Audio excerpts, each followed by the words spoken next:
So I get around the U-Haul box and I like step out and I look out into the street. Y'all, no car. Like, no car. I'm sitting there like, oh my God. I'm your boy Mush King. You already know. I got a story to tell.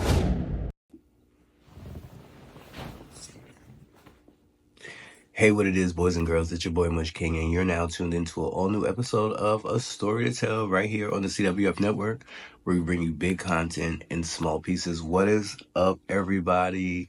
Shout outs to you for tuning in right now. Also, if you checked out my video, my past video, Everybody's Got a Podcast, go ahead and check that out if you haven't. If you have, thank you for your support.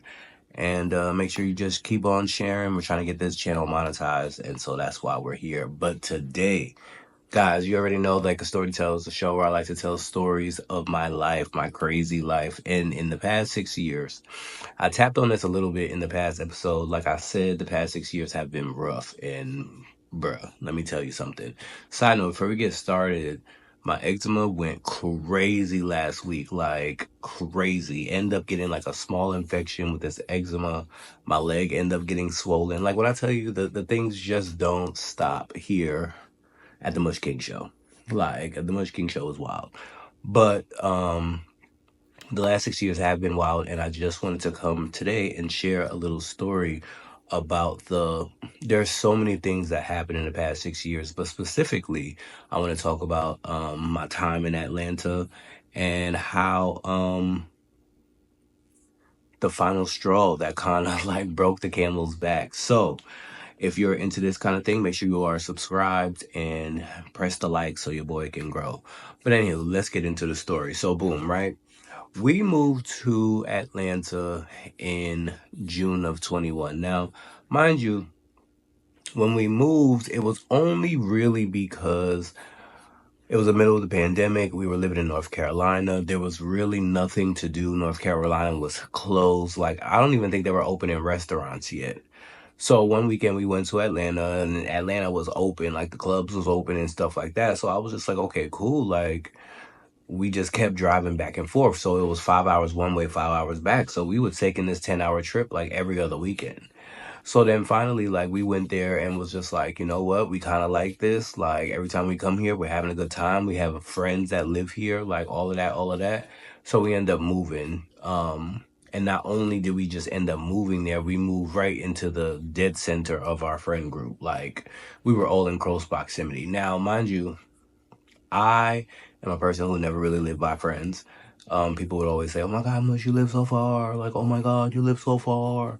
So, like, I always got used to people always saying that. So I never really, like, if you want to come to my house, just come to my house. Like, I don't need, because when I come to your house and it's far, I don't make up these big, long excuses. I just come. So, yeah, so we just moved to Atlanta on that. Things kind of shifted and switched and all of that, and then our experience in Atlanta started to become like very like, bro, what the hell is this? So we're gonna get into the final straw. Now, mind you, when I've been here, like when we talk about Atlanta, we could talk about like being homeless, friend groups falling apart, like sabotage, manipulation, like all of these things. And so, like, by the time we got to the point of where this story is, I was already fed up with Atlanta. I was already fed up, and I was kind of already mentally checked out from being there. So I was just like, you know what? Like, let me just do what I have to do. So when I was in Atlanta, I was doing DoorDash, right? And the money I was making in Atlanta, now, mind you, I did DoorDash in Virginia.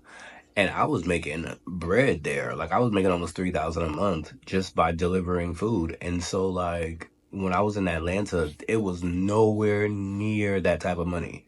Like, nowhere near. And so at one point, I used to deliver into, like, the more expensive neighborhoods because they tip. And so, like, I never really liked delivering in the hood. But the thing is, when you deliver in the more expensive neighborhoods, you got to kind of drive further out, and you don't know if you're going to get orders and stuff like that. So I just started turning on DoorDash by my house. Now, Stone Mountain, it's like a mix because like one block it would be like really nice houses, and then the next block it'd be like the hood. So, you really don't know what you're gonna get. So one day, and mind you, this is like this may be a month before we actually left.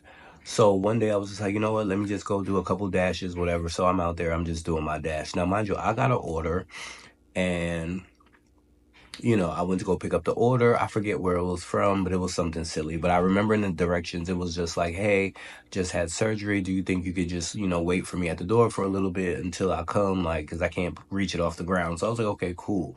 Now, mind you, when I pulled up the first time, I pulled up, turned the car off, boom, boom, boom. Because it was like a real residential block. It was a dead end of a cul-de-sac. So I was just like, okay, cool. Like I left the car running. Actually, no, I left the car running the first time. And, I took her stuff and like, it was nice, whatever, whatever. So I delivered that. I'm leaving and I'm driving, back home because I didn't know if another order was going to come through. And so I get another order. I look at the address, like I go pick it up at the store. Now this is something like I think the first one was food. I think this one was like Dollar General or something like that.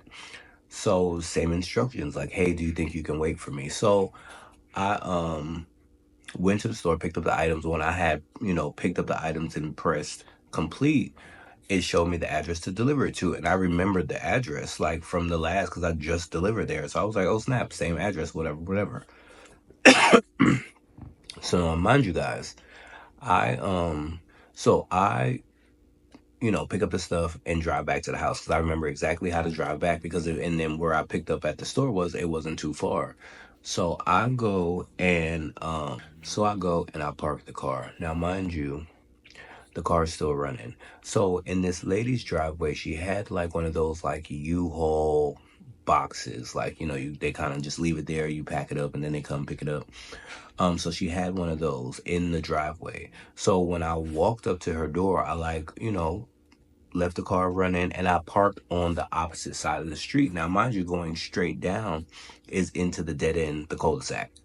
So I'm like, okay, fine, whatever. So I left the car on, rolled down the windows, and I walked to the lady's door. Now, mind you, where I'm standing at the door, like I can't see the car only because of the U-Haul box that's standing there.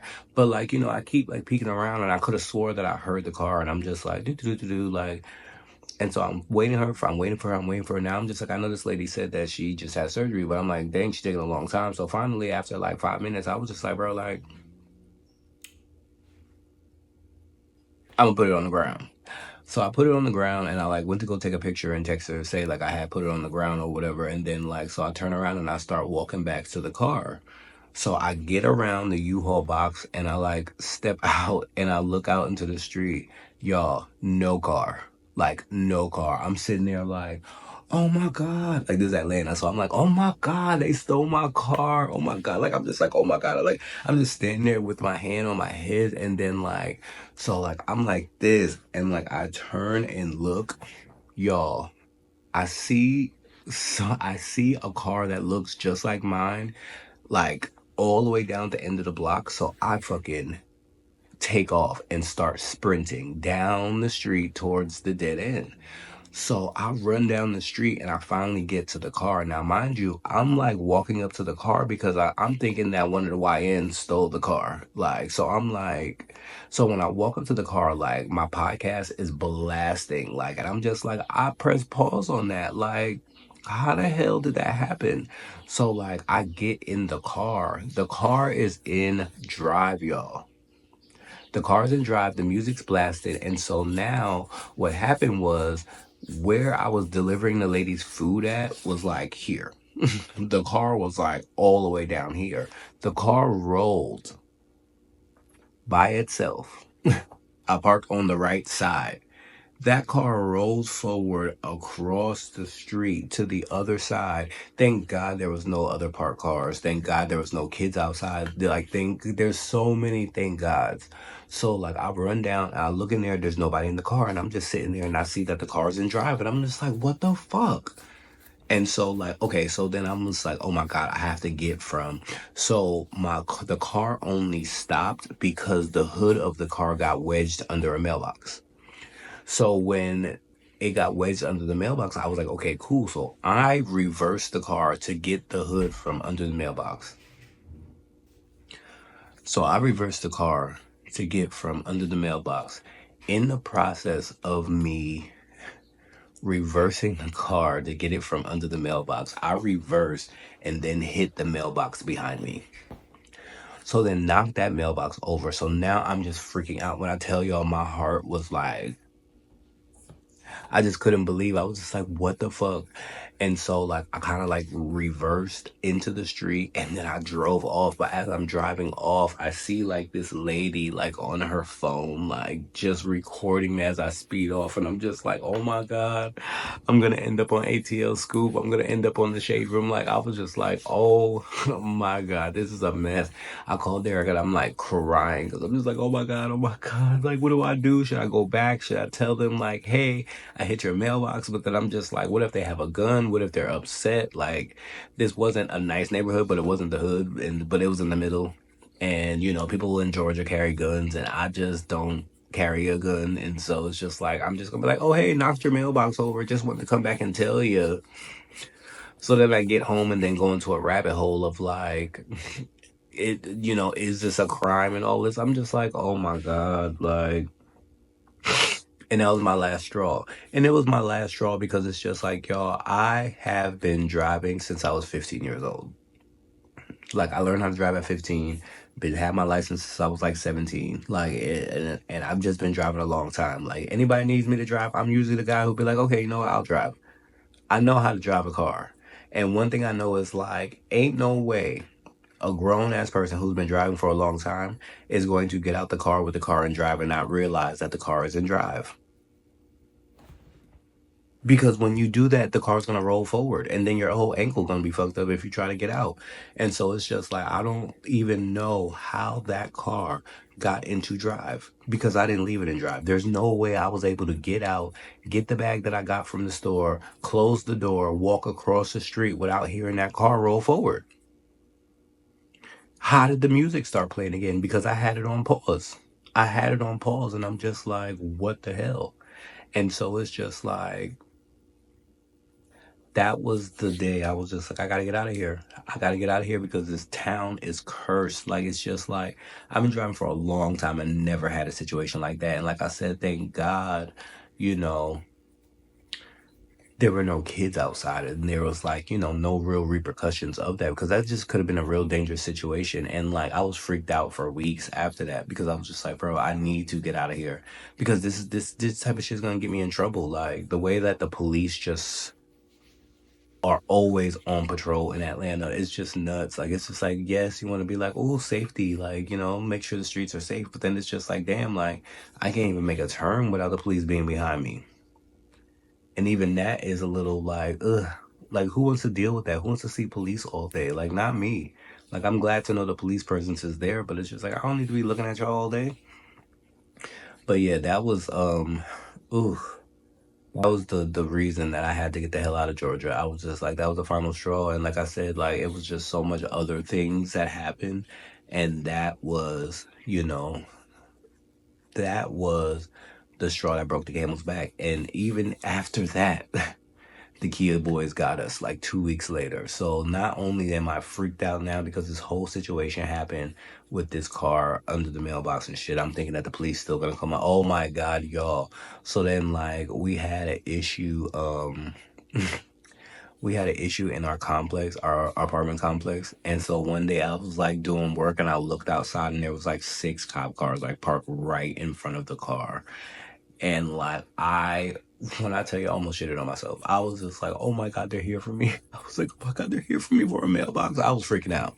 I was freaking out. So it's just like, yeah, I just had to get out of there. I had to get out of there. But you know what? I'm so glad to be back here in New York now. Like, it's just like, I'm glad to be able to just pop on camera and do this, like a story to tell thing. Cause it's just like, you know, it was hard for me to just even pick up the camera and do this. And then on top of that, like, I keep telling y'all, like, my eczema, it's like a big thing for me. And so I'm really just trying to push through and create. Cause I'm just like, yo, there are people with no arms, no legs that are out there still creating.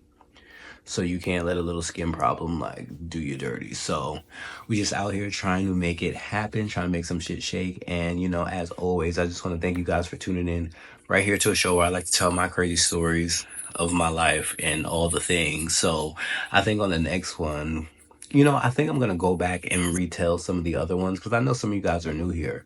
But for the people who have been listening for a while, you might have heard some of these stories, but it's fine. Like, I'm more I'm a little older, a little wiser, and a better storyteller these days because all the shit that I've been through. So I definitely got a story to tell these days. But like I said, please be sure to like, comment, and subscribe to the channel and help us get monetized. We just surpassed 1,800 subscribers for the channel. So we getting there. We getting there. So as I always say, be sure to tell your story because you never know who's listening because guess what? Everybody got a story to tell. And on that day when I got out that car and it drove itself down the street, who knew I bought a autopilot car? Because I didn't. Peace out.